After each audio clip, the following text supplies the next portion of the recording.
Welcome to the Finding the Magic podcast, where books come alive. I'm Tricia Copeland, a fiction author and host of this show. If you love books, finding great reads, and hearing about the story behind the story directly from the authors, this is the place for you. Whether you like fantasy, science fiction, dystopian, or romance titles, I think you'll find something to love in my playlist. Listen in to discover something magical about a book or two today. Hi, Peter. Hi, Tricia. How are you? I'm great. How are you? Very well, thank you.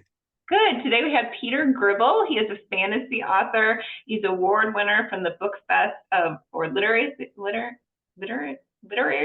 Did I get that right? My tongue is getting tied. Yeah. From Vancouver, and I'm so excited to jump into the book, The City of the Magicians. This is your first novel, right? Yes. I have written things before, but this is when I first started this. Book one is now called Threat. Book two is Within, and the third book is called Quickening. But the moment I started it, I thought, oh my goodness, this has to get published. And it sort of grabbed me by the throat and threw me on the ground. And so here we are. That's so exciting. So The City of the Magicians is a series then, is that right? Yes. And already 3 books, is it finished or is it going to keep going? Oh, it's going to keep going. I was quite surprised by the ending of the novel. It was 898 pages when I finished it, and my partner said when he read the last chapters, "Oh my goodness, don't change a word."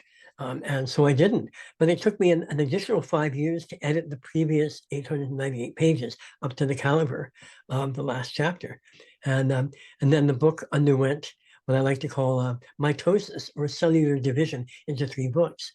But the last chapter also opened the portal through the fact, which I was not prepared for, that, oh my goodness, there are more books. I was sort of surprised. So I'm working on books 4, 5, and 6, the second trilogy. Oh, that's so exciting. I love when stories just grab you that way. Yeah. And sometimes they take on a life of their own. Like, I didn't plan this. The story just wrote itself, right? Yes.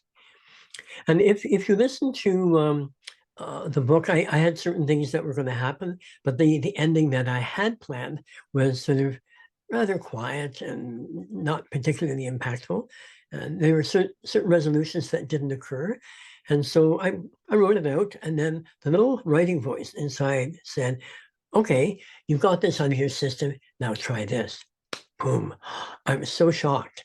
And it was startling. And I love when writing does that to you. And the book grabs you by the throat and throws you on the ground and just say, hey, this is what you have to write.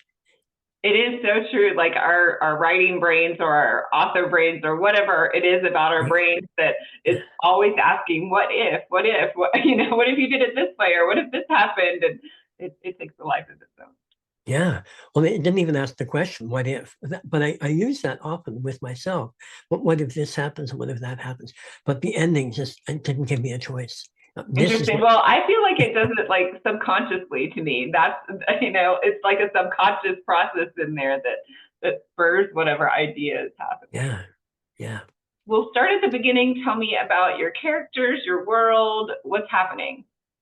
Okay, well, the opening premise is, what does a pacifist, egalitarian city-state do to prepare for a barbarian invasion coming in 6 months? The city council has a plan. It should work. But the young man chosen to educate the barbarian says, what? Me? Are you kidding? No, they made a mistake. But then chapter 2, you realize that there's an underground movement plotting to collaborate with the same barbarian for their reasons, which are secretive and hidden. And there's a young woman who gets enmeshed in this quite against her will, but she has no choice. Oh my goodness, I have a choice between acceptance or death. So what do? You go along with it. So there's an interesting contrast between Sas, the young man, and Lalia, the young woman.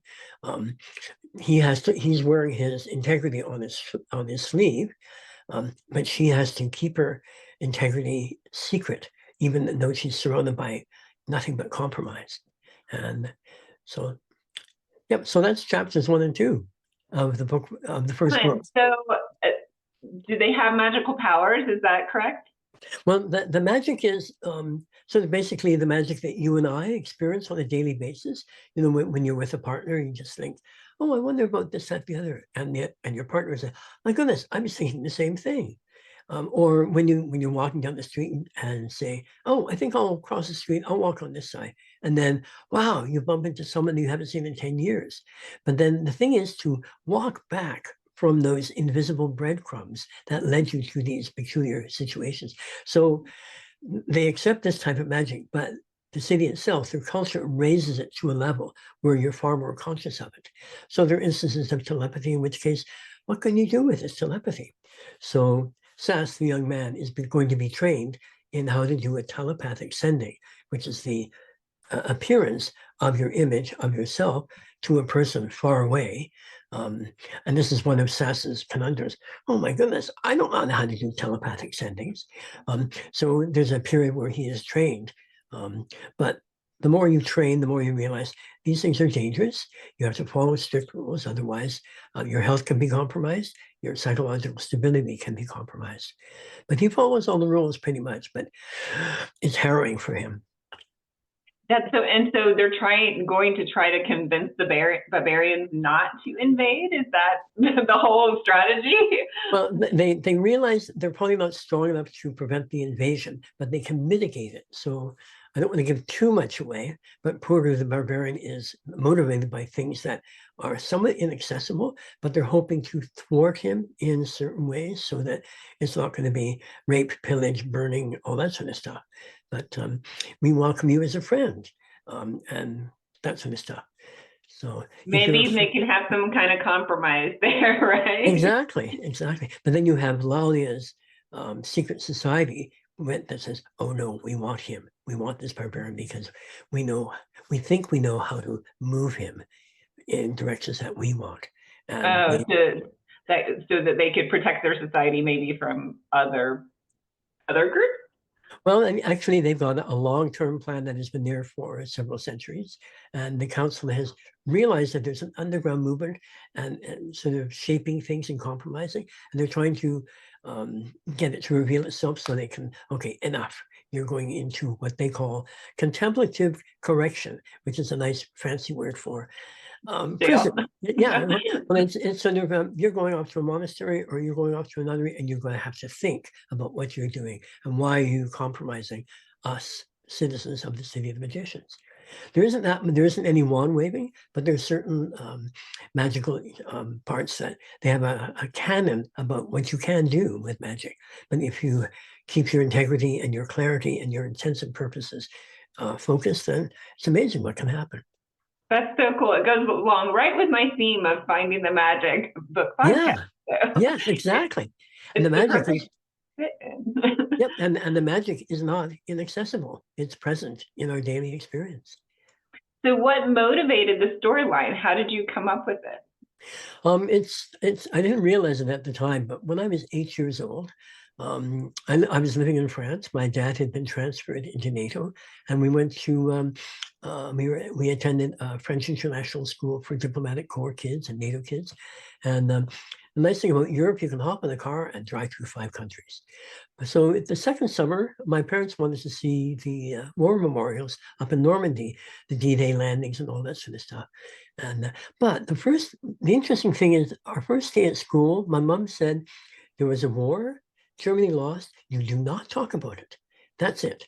And the reason for that was we were in this diplomatic situation and it was a natural courtesy. So we had German kids and Belgian kids and Dutch kids, Canadians, and of course French kids in the classroom. And then in the afternoon, we would separate and learn our own subjects in our own language. So the second year, when we went up to Normandy, I was astonished. There I was surrounded by tens of thousands of little white crosses going to the horizon, and I was just baffled. And so my mom was trying to exercise my rather sad mathematical skills by saying, "Well, how old was this one?" As we stood in front of various white crosses. "How old was this one when he died?" And all the numbers ended in 1940 something. And then she said, and how old was this one? And I thought, and this guy died in 1917, and his birthday was in 1890s. I said, "Mommy, the numbers are wrong."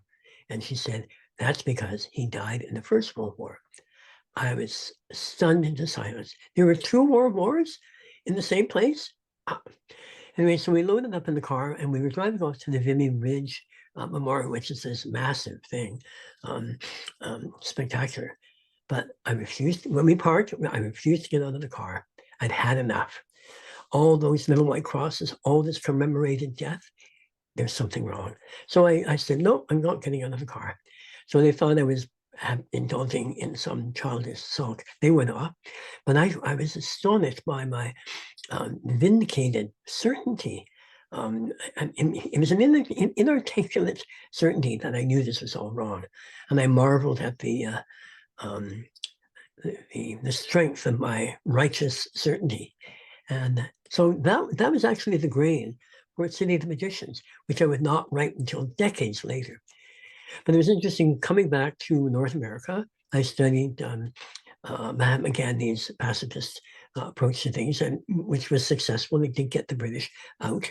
And then I read Martin Luther King's essays and speeches. But it struck me that pacifism does not have the complete answer, because critics have raised really interesting points. How would the pacifist approach wouldn't have succeeded against the Nazis? It wouldn't have succeeded against Stalin's Gulag or China's Cultural Revolution. So I have a provisional sympathy for pacifism, but this is what I needed to explore. And so this was the opening premise for City of the Magicians. Wow. Yeah, that's a lot, because I can imagine for a 9-year-old, I would have been boggled at the age of 9. I remember I was in a gifted program in my school at about that age, and we had to do these research projects. And for some reason, I don't know if it was assigned to me or I picked it, but I picked World War II and Hitler and, you know, studying the concentration camps. And it was all very staggering. I'm sure the same reaction that you had, like looking at these, you know, at the time you went to libraries and you checked out books, and looking at these books and these images of all these people that were murdered. And yes, I was even looking back, I'm like, why did they let me study that? And why did I like? But I wrote like a whole research paper in 4th grade, so I would have been about 9, about the same age. For you. Good for you.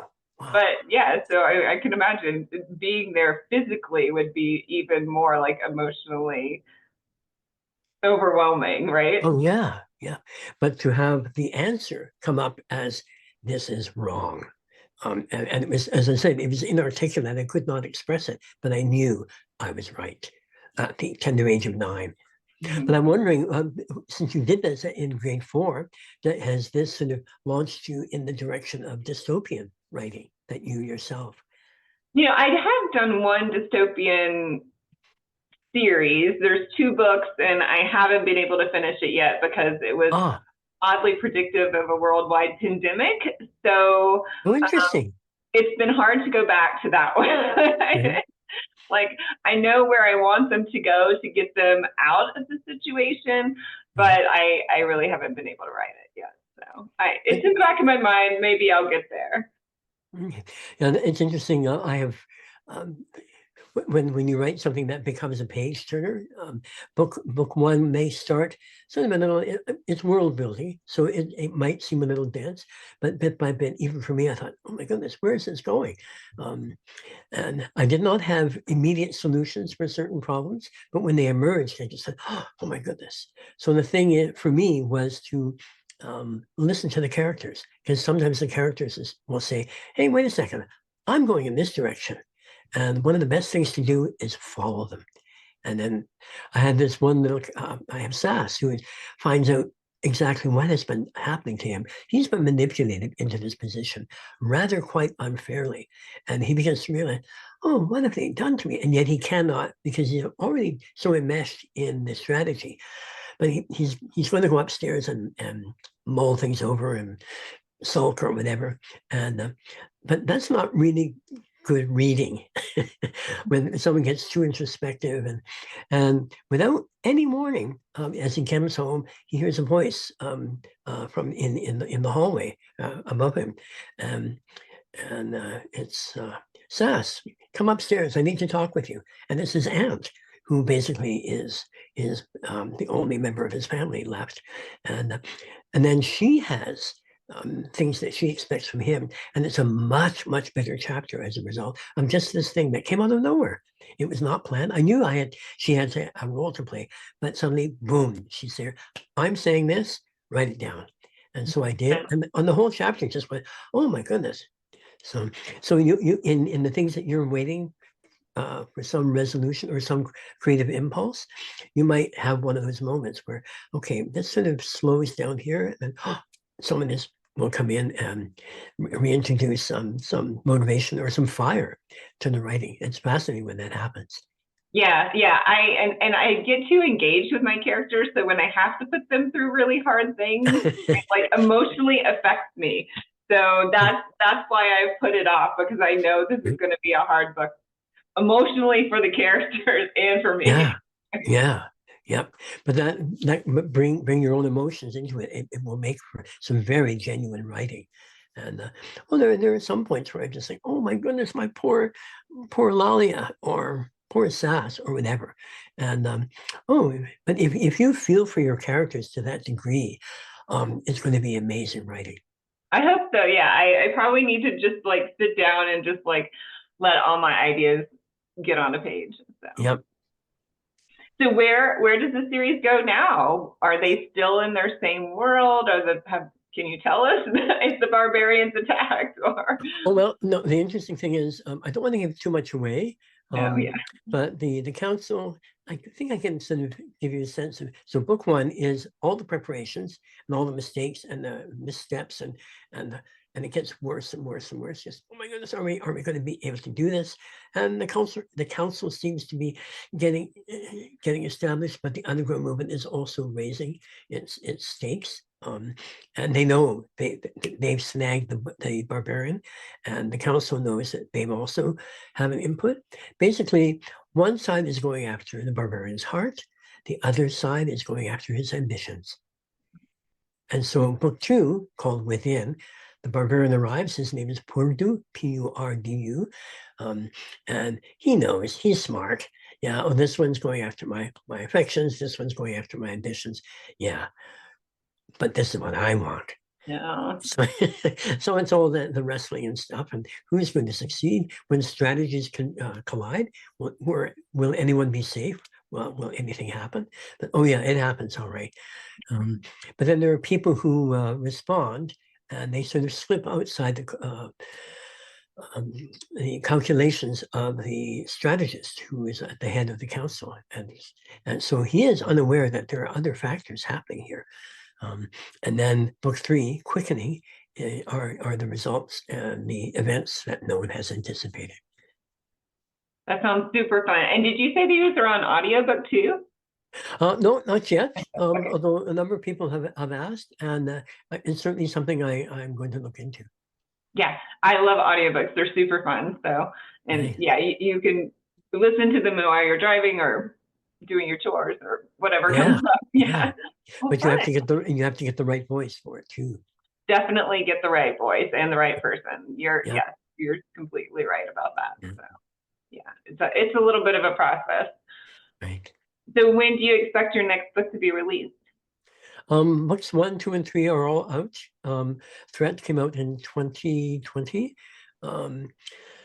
Within came out in 2022, and Quickening came out last year in 2024. Okay. Yeah.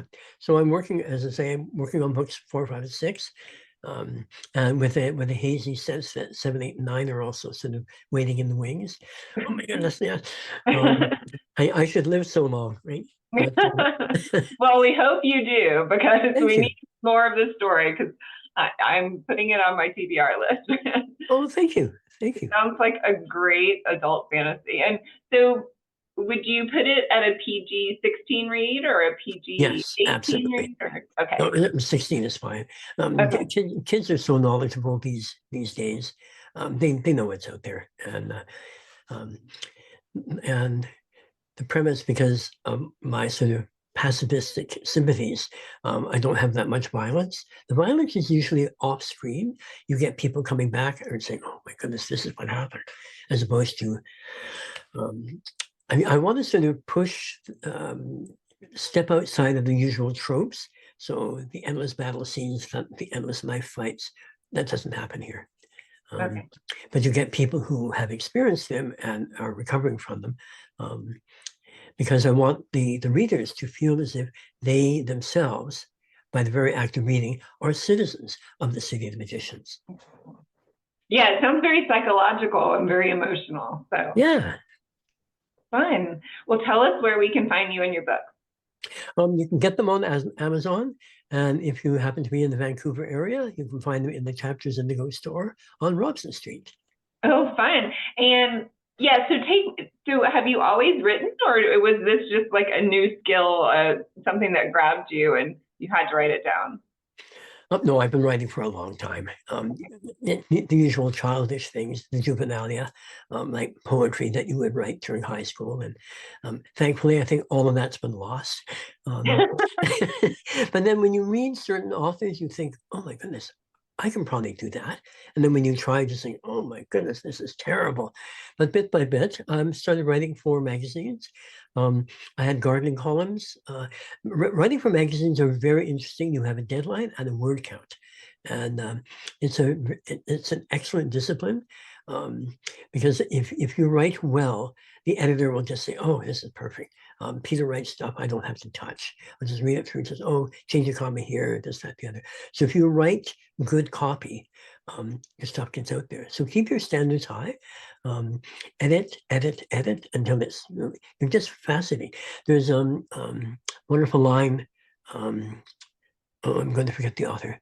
And he said to write a line as clean as a bone. And so if you can write sentences, and you've got 1,200 words to write, it's an excellent discipline. So yeah, writing for magazines was an excellent honing of the craft. And I wrote a couple of novels that they didn't have the same push as City of Magicians. The moment I started City of Magicians, it told me it has to get published. So it was a fire that was lit. That's very exciting. Yeah, I agree. It is harder to write short stories or other medium, and it definitely makes you think about, okay, what is my story and what is the bare bones plot that I need to get across to make this.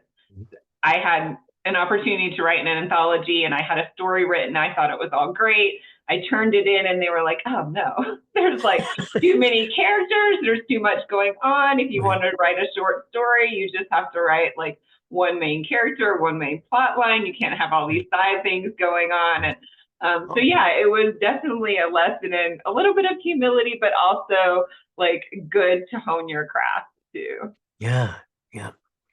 Fun. Yeah, I'm actually taking a screenwriting class too. Oh, excellent. And that also has helped a lot with like really looking at plot and structure and what works in the story and what you don't really need. Obviously, in a novel, you want to have the subplots and the big character, the sub characters and all of those things to round things out. But thinking about like what really makes the story work and what makes the plot move along, so that you can make sure to have those elements as a base and then layer it with everything else if you're writing a novel, right?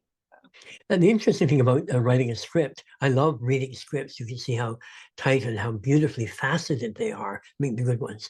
But then if you know you're writing, say, the first script for a series, then, oh, okay, I don't have to put everything in because further down the line, oh, this person will come in and then it enriches the whole plot arc. Yeah, I think so too. So yeah, it's definitely a fun learning thing. Yeah. Yeah, it sounds like these books are going far. So we hope that you will come back and tell us much more about your world. Thank you. I'd be very happy to. And tell me your website again too. Yes, it's petergribble.com. And you can also get the books via the links there as well. Great. So that's Peter, Peter, Gribble, Gribble, correct? Yes.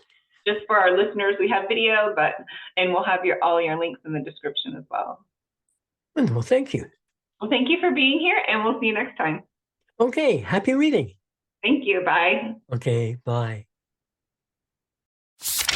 I hope you enjoyed this episode of the Finding the Magic podcast. I'm your host, author and podcaster Tricia Copeland, and I love getting behind the scenes. If you like the podcast, make sure to subscribe and stop in each week to discover new authors and books. Thanks for listening, and until next time, keep finding the magic.